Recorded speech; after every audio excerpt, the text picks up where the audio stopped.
તો છોટાઉદેપુર જિલ્લામાં સ્થાનિક સ્વરાજ્યની ચૂંટણી પૂર્વે ભાજપનો આંતરિક કલહ સપાટી પર આવ્યો।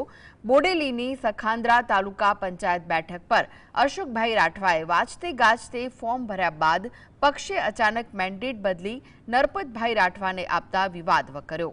30 વર્ષથી વફાદાર અશોકભાઈએ આયાતી ઉમેદવારને ટિકિટ આપવા પાછળ નાણાકીય લેવડ દેવડનો ગંભીર આક્ષેપ કર્યો છે। બીજી તરફ ભાજપ તાલુકા પ્રમુખે દસ્તાવેજોના અભાવ અને ફોન ન ઉપાડવાના બહાના હેઠળ ઉમેદવાર બદલ્યાનો લૂલો બચાવ કર્યો।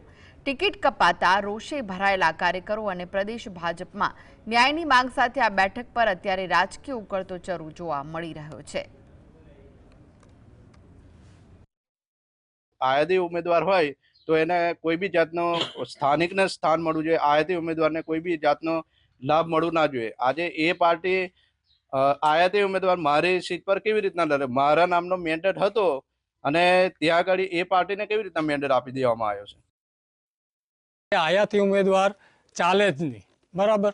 આયાતી હોત તો અમે કોઈ બીજી સીટ પર જઈને માંગતા ને, તમે એવો જો નિયમ પહેલેથી બનાવ્યો હોત તો અમે કોઈ બી બીજી જગ્યાએ અમે લડતા।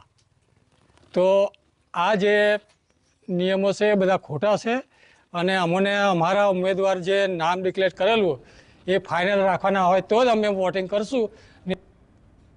અશોકભાઈનું નામ જાહેર કરવામાં આવ્યું હતું, પરંતુ ફોર્મ ભરવાના છેલ્લા દિવસે બપોરે 2 વાગ્યા સુધીમાં અશોકભાઈનો વારંવાર કોન્ટેક્ટ કરતા તેઓ 2 વાગ્યા સુધી આવી રહ્યા।